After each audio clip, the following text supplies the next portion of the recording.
Good morning, folks. This is Greg Judy at Green Pastures Farm. Connor and I just moved the cow herd into a new farm. They're going to be on here for half a day up here around the house. And again, this is one that had gotten a little bit woolly.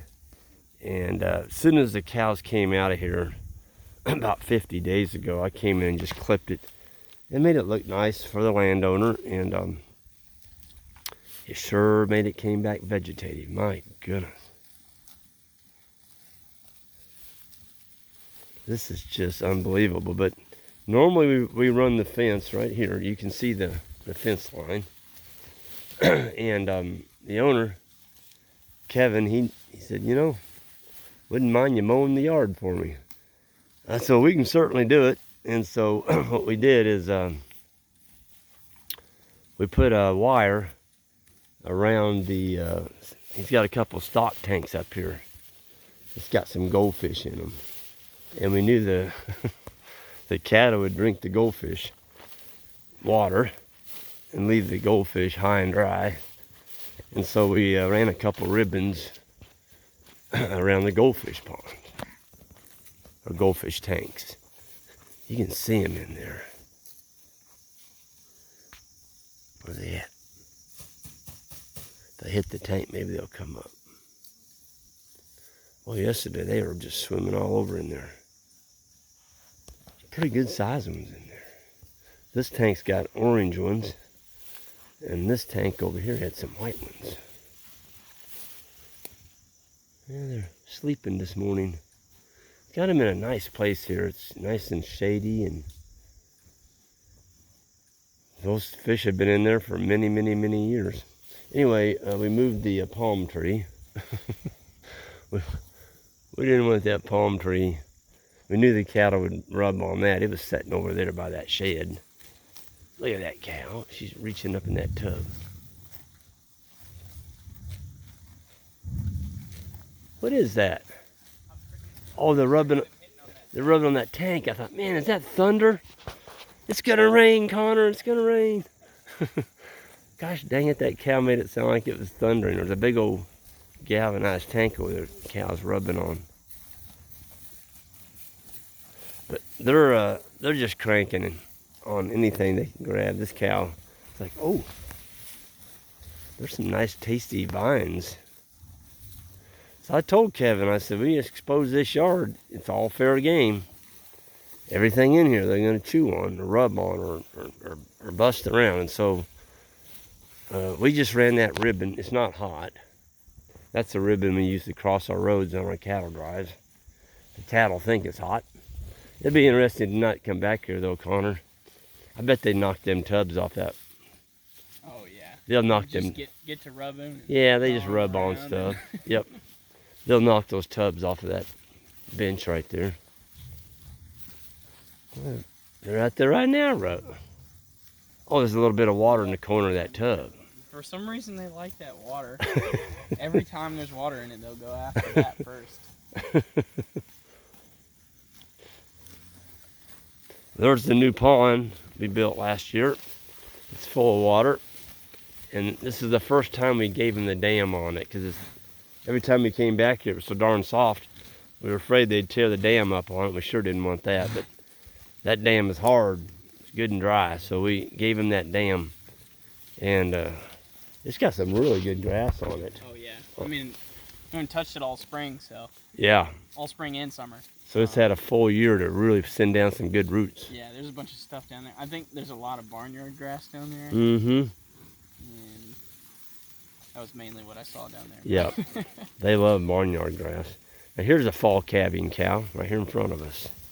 She's getting poochy, 934. So that'll be one that'll probably be calving the next week or two.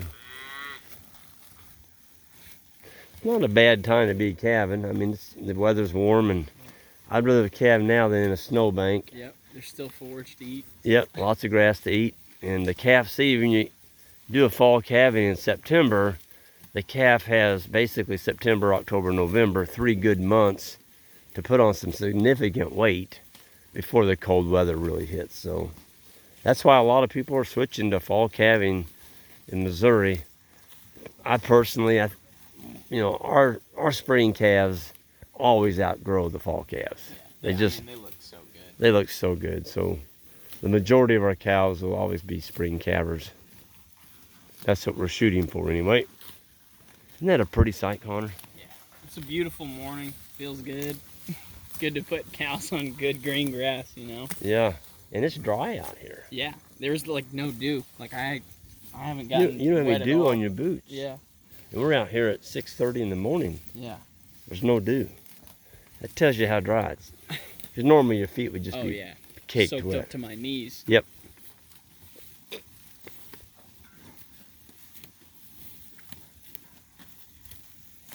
I was gonna walk over and show you the. Oh, they're in crane. They're in the yard. They're in the yard. So, yeah, Kevin, they're mowing. I told Kevin when they came in here, I was like, all right, now, when they come in here, they're going to fertilize it too. So you're going to have some poop and some pea spots in here. Well, that's a good looking cow there at 769. Yeah. Whew. She's pretty.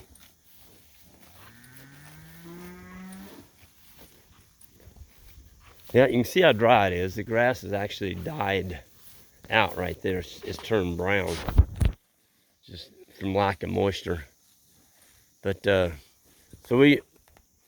yesterday, Kevin and Ethan, our helper from South Carolina, they helped us put all the picnic tables up against that house because cattle like rubbing on them and they'll flip them upside down. And I told Kevin they'll probably break them up for you. So we put everything inside that wire.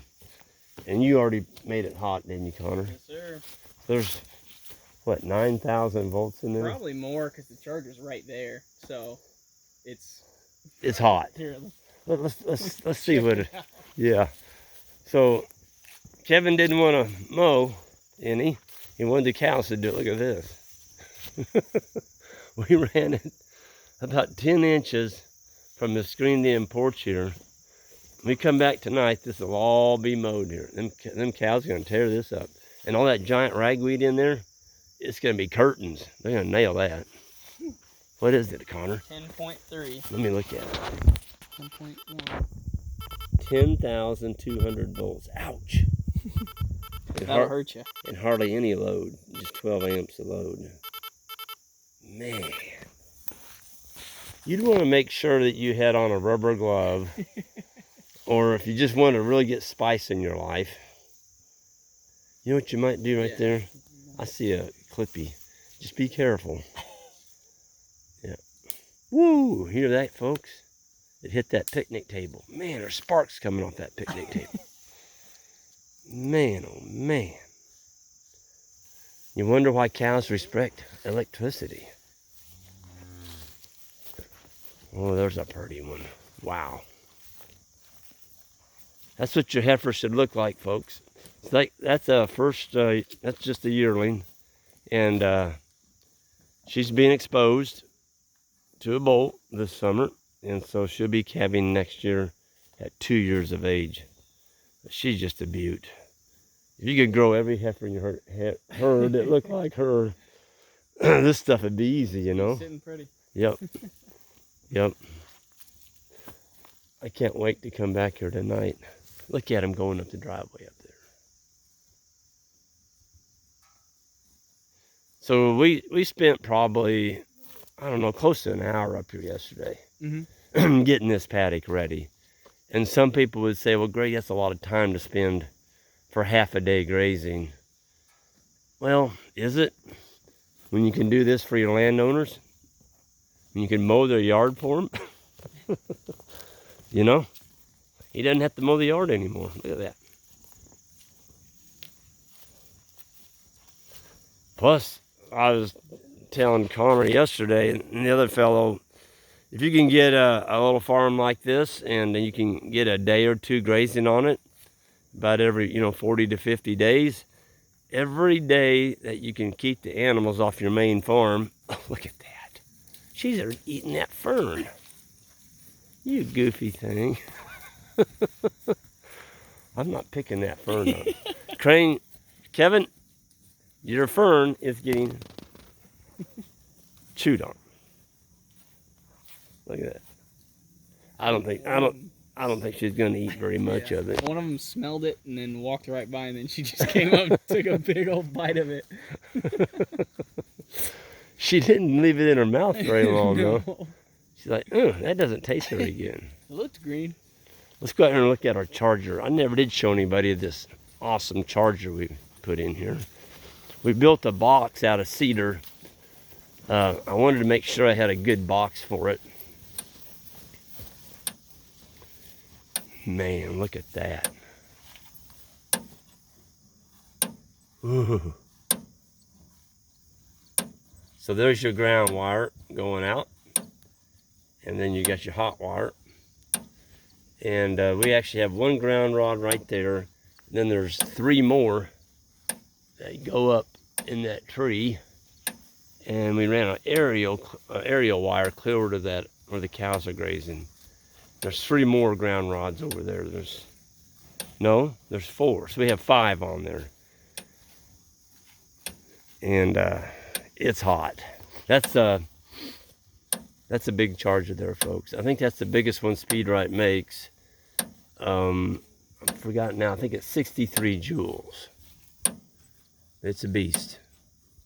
So you can get rainy weather, whatever. It doesn't matter. Powers through. Yep. Folks, you really do need to keep the sun off them. And I like these open boxes like this.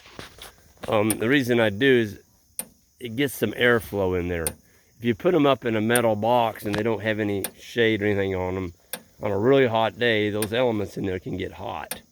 And it could shorten the life of your circuit board. So we just used these Eastern red cedar, and I caulked all the joints, and put a little piece of metal on the top for a little roof, and shoot, it looks like that'll last a long time. Yeah. I don't think a cow's gonna go up there monkeying with that. Well, that wire would hit them right in the nose, and that would probably be the shock of their life. Can you imagine hitting it right where it comes out of the charger? And then the ground rods are right there. Yeah. So No. you're gonna feel that one. You're gonna feel that one. Well, these cows are working this grass over, aren't they? Yeah, they're going after it. They were ready to go this morning. They were right there at the gate. Corner. Yep. So it's Connor and I. It's a beautiful Sunday morning. We thought, well, we're gonna have to get them all up. We came up the hill and they were standing right by the gate, the whole mob. So that was cool. We like those kind of cattle moves, don't we, Connor? Yeah, they know where they're going, and, yep. And they're ready to go. Just open the gate, open the gate, and let them rip. Well, folks, I'm going to go ahead and, before I do sign off, I want to give a plug to the Regenerative Summit Grazing Conference, which is going to be in Tennessee. That's going to be the week after next. And there's still some slots left in there. Go to our website, greenpasturesfarm.net. I've got a link there you can click on to sign up. There's going to be a bunch of different speakers there. It's a 3-day conference. There's pasture walks. It's going to be a good time, and it's going to be held outside of Memphis, Tennessee. And you have to apologize, I forgot the name of the town. But anyway, go to the website. You can check that out. And with that, I'm going to go ahead and sign out of here. Everyone hit that subscribe button all the way out, and we'll see you all next time.